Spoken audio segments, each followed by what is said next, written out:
Witajcie Rostomili. Dzisiaj chciałbym padać, że nasz projekt Teledysk Śląski pod tytułem Raciborski Zuchthaus został już prawie zakończony. Premiera baje najprawdopodobniej po godnych świętach.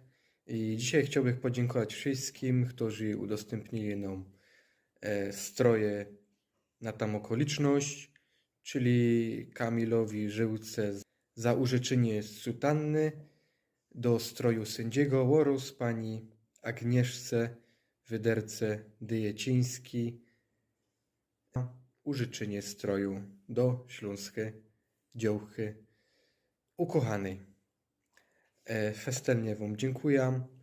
Efekty zobaczycie w naszym teledysku po śląsku. Także czekajcie. Dziękuję i do zobaczenia.